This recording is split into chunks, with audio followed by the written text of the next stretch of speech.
Commanders rookie class is at work. They showed up yesterday.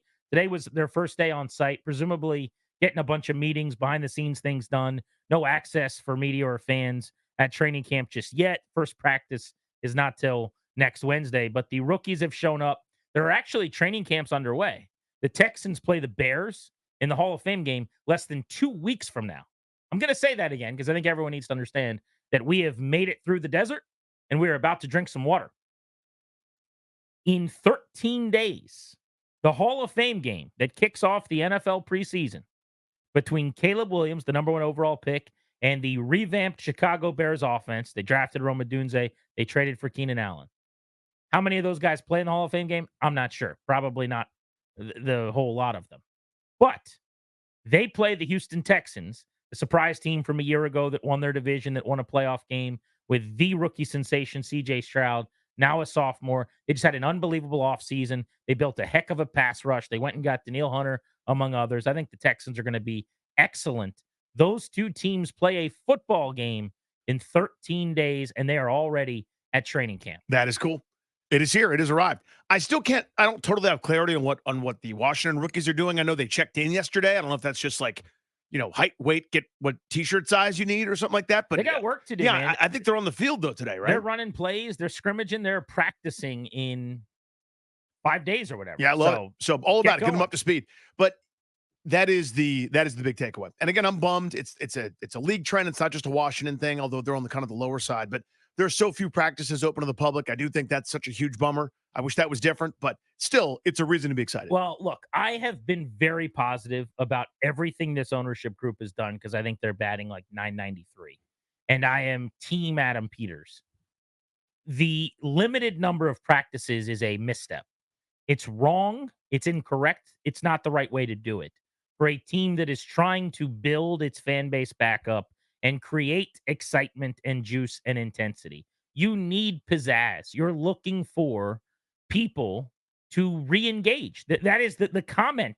That's the wording, the diction that's been used by the ownership group, by Jason Wright ad nauseum. You're looking for folks to get back in and to limit how often they can be at the facility watching football and getting excited. Nothing gets people more fired up for the season than getting to go watch a practice and get some autographs and take some pictures and hear the helmets and pads smacking together. That gets the juices flowing.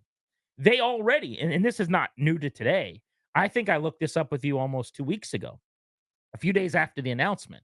Almost all the practices were already sold out, because you had to get on and claim I don't know if you would call it a ticket or whatever, but a spot, so to speak, so that they have enough staff to help you and not get overrun and whatever else. I mean, within a few days, because it's such a limited number of practices, only 5, one of the lowest counts in the NFL, it's just very, very few people in the grand scheme of things are going to get to go. And I think that is a mistake. I talked to people with the team and they said, oh, well, the Eagles only have one, or, this is the trend, as you just said, or look what this team's doing. The Eagles go to NFC championship games. The Eagles fan base packs the link. The Eagles were in a Super Bowl a couple years ago. The Eagles don't need re-engagement. You're an endangered species. Please act like it. And this ownership group has understood that and correctly, I think, gotten with the program, so to speak, on this. That, you should be extending olive branches and very welcoming. And I think they are. And that's what I love about this group. But the limited number of practices, I'm sorry, it's a bad decision. It just is. Yeah, because it's controllable. You know what I mean? Like, this is one of those things where what's the benefit? Yeah. Football stuff? I'm sorry. Find another way. Teams forever have been able to prepare for the season and win football games while also having open practices. The Chiefs have 4 times, I think, as many practices open to the public. They go to a college campus and sleep in dorms and just have the old school Frostburg Carlisle situation, basically. I am out on this decision. I think it's a bad decision. Yeah, so I think the point is very good in so much as this is what other teams are doing. You are not other teams. You know what I mean? Because it's the trend line. And I think this is a missed opportunity. I wouldn't go so far as to call it a mistake, or I think they're wrong. I think they've kind of missed this one a little bit here, where I can look at another organization and their circumstances and apply them to my own, and it's not the same. It just Right. isn't. I know you're getting more tickets sold. I know there's more club sponsorships and more this and more that. The things that are are better than it was when you took over. Dubious honor. You were in the negatives. You were in the red. It was as cratered as an NFL team could be. You guys saw that firsthand, talking to the ownership group in general. What better way than to go all out here and show extra effort? Because that's what this is. This is, I'm sure it's a pain in the butt for them. I'm sure these fan days where, it's fun for fans to be able to come in, but organizing everything from parking and security and insurance and, corralling everybody and the asking the players to go above and beyond. Nobody's saying you got to do it for every practice. Nobody's saying you have to do that. What we are saying is, I think, I don't want to speak for you, but for me is a few more days would have been pretty awesome. Like if you were 8 or 9, not among the fewest in the league. If you were closer to 10, just something else to show that we know we're not Philadelphia. We're not one of these teams that we were. We were at one point, but we're not now. As a minimum, I'll take 8 or 9. What is unacceptable is the least open practice time you've ever allowed ever, at a time where it is more important than ever to get people to opt back in. That doesn't compute. It doesn't work for me. It doesn't make any sense. I just think you got to know what you are. Mm-hmm. And what I praise this ownership group for, and I think the people over there on the business side have kind of gotten in line since this ownership group took over, is you got to understand where you're at. I joke about them being an endangered species, but from a football standpoint, they're closer to that than they are, a thriving species, or like this growing number with, man, there's deer everywhere. Like, no, you can't find Commanders fans wearing gear in elementary schools. Get kids out to practices. What are you doing? How could you possibly only have 5 of them? I mean, that just doesn't make any sense to me. I was a diehard fan like every other kid my age, and a lot of us were at practices getting autographs and watching players like Steven Davis and Brian Mitchell and Michael Westbrook.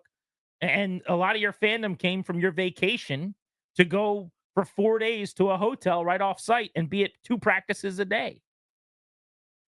So, yeah, I just don't get it, and I won't get it. But know what you are. If I go out to eat lunch with you and Clary, and on the way back, you guys stop and get ice cream, just because you're getting ice cream doesn't mean I should. I'm an ice cream away from keeling over. You guys, put in the work, you could have an ice cream or 2. So don't tell me that the Eagles only have 1. I don't care about the Eagles. They're not in the same boat as you. Stop acting like you're in their boat. So we got a tweet here. I'm at Funny Danny Grant at Grant H. Paulson. Someone hit us up and said, I had heard from a ticket rep that it was a Dan Quinn preference. And I'm sure maybe there's something to that, right? Where this is what the coach prefers. This is one of those times where I'm going, I know this is your show. You're here. You're in charge of an awful lot. Sorry. This is something we need to do. This is bigger picture. Well, what I would tell Dan Quinn is don't worry about what's outside the sidelines. Your job's inside the sidelines. Mm-hmm. My job's everything else. Yeah. So you go coach the football players that we paid for to get you and make Emmanuel Forbes better. And we'll worry about everything else. Cool? All right. We'll see you in a couple weeks. This is one of those times, right? I know everyone's new, and maybe next year you'll be able to feel more comfortable telling them what for. I would say in this specific case, hey, man, this is a pretty exceptional set of circumstances. We can't do what everyone else does. We can't just be normal and sort of cater to this. This is one of those times you got to be uncomfortable. AKA, hey, I'd be more comfortable if we didn't have the Hard Knocks cameras here. Tough. We're trying to sell ourselves. We're trying to get back in the good graces of a lot of people that left.